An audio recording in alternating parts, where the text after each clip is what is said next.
I'd like to introduce our first keynote speaker to the stage. Dr. Lyla June is an Indigenous orator, musician, scientist, and servant to future generations.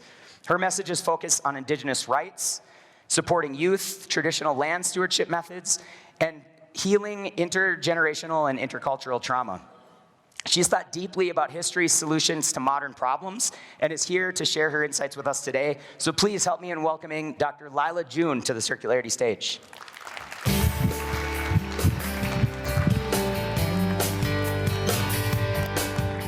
Hello, so happy to be here. My name is Lyla June. I'm from the Dene Nation. We are also incorrectly known as Navajo, but we call ourselves Dene. We are indigenous to what is now called New Mexico, Colorado, Arizona, and Utah. And technically, I'm supposed to introduce my clans before I speak, so please allow me to do that briefly. Yat e shik e aro shidene e she nanisht ejet kachitin shle aro tsetestis bashishchin ashihe de shichedo belagana e de shanale akwit ego dene astanin shle. So I come from the Nanisht Ejetachitni clan, which I got from my mother, because in our culture you get your last name from your mother, not from your father. So we're a matrilineal society. And that's just one of many very cool things about our ancient society. But anyways, my job today essentially is to talk about how regenerative circular economies are nothing new. So let us begin. Indigenous circular economies, reciprocity, and reverence as a foundation for wealth. So the first example I want to talk about is Tenochtitlan. Does anybody know what that is? Fair number, fair number.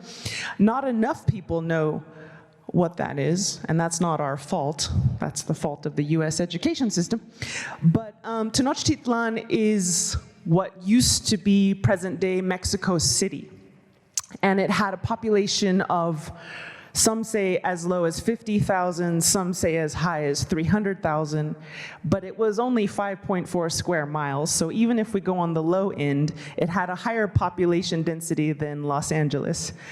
And this city was built on a lake, Lake Texcoco. And this city, I call it the original zero-waste city because one of the fascinating things about this city is that they recycled all their human waste. And this is a place where truly shit is gold. Because they actually stored all of their poo and all of their pee, and it was so valuable they could take it to the market and trade it. So they would store it in these clay urns in a very sanitary way. They were actually pretty obsessed with sanitation. The whole city was cleaned by an army of public workers every day. And the poo was used to sustain the chinampas, which were these floating gardens that they created out of an incredible technology. Out of thin air, they would create gardens on the top of the lake. And this created a powerful fertilizer for their food system. The urine was used for a mordant for textiles to fix the dyes into the textiles so that the dyes wouldn't, get washed away really quick as soon as you wash your clothes. And it was also used for tanning leather. So essentially, they managed to make their human waste to power and fuel their textile, their leather, and their food systems, which is amazing. And you can imagine, this is a AI rendition of what, they say this is the most accurate depiction of what it may have looked like back in the day. But you can imagine that if you live on a lake, you would need to make sure your human waste is very properly taken care of, or else the water in the lake would become polluted, which would then pollute your food system, which relies on floating gardens. So those big lines you see going up the picture and from the right side of the picture are aqueducts that were piping in immense amounts of water way before Columbus was ever born. Another one I like to talk about is the mebengokre, or the kaepo, soil management, also known as Amazonian dark earths. Has anyone here happened to hear of terra preta? It's an interesting soil science wherein the left-hand picture, that entire black soil is all man-made. And that covers a large part of the Amazon River basin. And the way that soil is made is by constantly putting in food scraps, as well as all kinds of creative soil amendments, such as old fields are burned so that the ash goes into the soil. There's a good amount of ash in that soil. That's part of what makes it thrive. And they call this terra preta. And that soil there is about 2 feet deep of lush, fertile topsoil. And beneath it, you can see the clay, which is actually more typical of Amazonian soils. I had no idea, but Amazon actually has a very poor nutrient density within the soil system naturally. And this is likely why indigenous peoples had to innovate this technology many thousands of years ago. We now know that, according to the radiocarbon date of a cave in South America, that human beings have been in South America for at least 25,000 years. And that's enough time to do some damage, you know? So you can see on the right-hand side, every one of those black dots is where we find this terra preta, where we find this soil system. And you can see that's a pretty large part of South America, actually. So it just goes to show that humanity has an incredible regenerative power to influence the land in a positive way on very large scales. In the middle, you can see this mebengokre man showing off his really nice black loamy soil. And I think this is just what our world could look like if we were more conscious about how we regenerated the soil and how all of our food scraps and how all of our, not just food scraps, but any compostable debris was recycled in the system. And yes, prescribed burning is a huge tool of Native Americans, again, way before Columbus was born, to bring the dead tissues of the grasses back into the soil system by burning it and turning it into nutrient-dense ash. So that was a huge part of our circular economies back in the day. We actually systematically burned this whole continent from coast to coast nearly through a regenerative fire management practice, which also reduced catastrophic fire because when you burn regularly, the fuel loads are down and you don't have as much fire risk. So fire is also a big part of this soil system. The Heiltsuk are an indigenous nation north of Vancouver, and they're a beautiful people. I got to go visit them one time. But the herring roe farms are incredible. And this is a different kind of circular system that I want to try to see if I can explain. But it's not so much about putting materials back into the system, but it's about giving our energy to life forms outside of ourselves, which then in turn come back to feed us. So sort of that circle of life. Because these herring roe farms, what they do is they hand plant these hemlock boughs in the ocean, as well as these kelp, fast-growing kelp. You can see them hand-planting kelp forests, and that creates more surface area for the herring to lay their eggs. And when the herring lay their eggs, they plaster the entire coastline with this highly nutrient-dense caloric base, which then in turn feeds the orcas, the salmon, the wolves, the bears, up the food chain to the eagles. And so in that sense, they understood, if we can build up the herring, which is the foundation of the whole food web, we can feed the whole system. And then in turn, that system feeds us.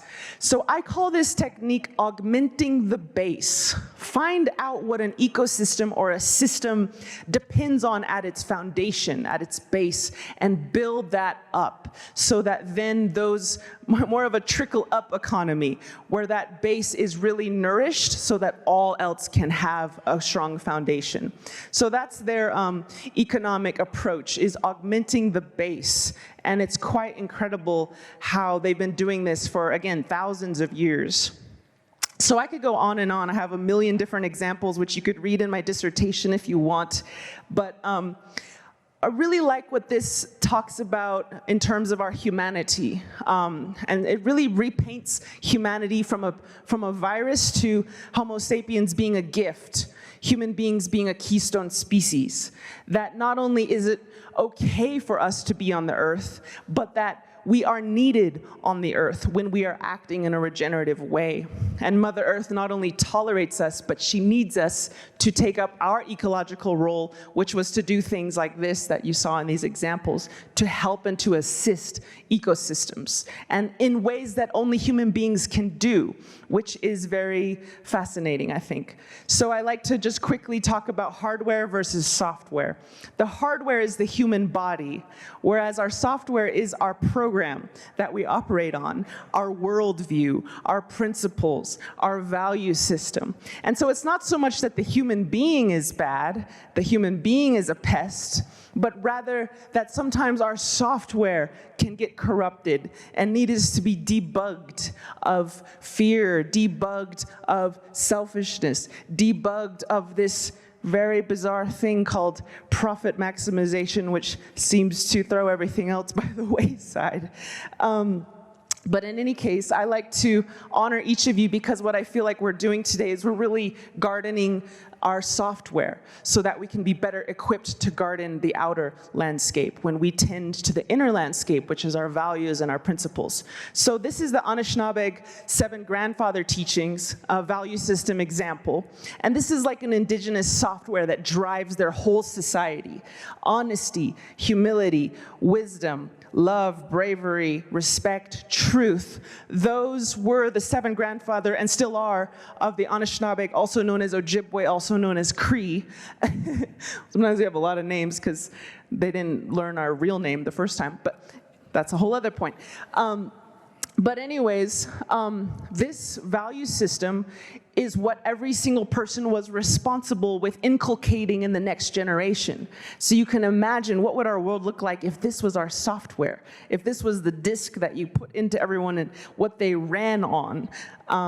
They also have an animal that emblemizes each of the 7 grandfather teachings. And you'll note that Sasquatch emblemizes honesty, interestingly. So for all the Sasquatch fans out there, he is real. So generally speaking, in all my research, indigenous regenerative ecosystem design, or IRED, software, what I found, the driving values, the driving software that moves indigenous hardware is these 7 things: respect for life, for the earth, reverence for life and the earth, reciprocity with the earth, responsibility to the earth, relationality or kinship with life, restraint, not taking more than we need, and regeneration, making sure we leave every place better than we found it. So I know these things all seem very simple, but they are some of the greatest technologies in the universe if we can remember how to tap into them and allow it to transform our society in a good way for future generations. So I think that's all I got. Thank you all for your time, and have a beautiful, wonderful day.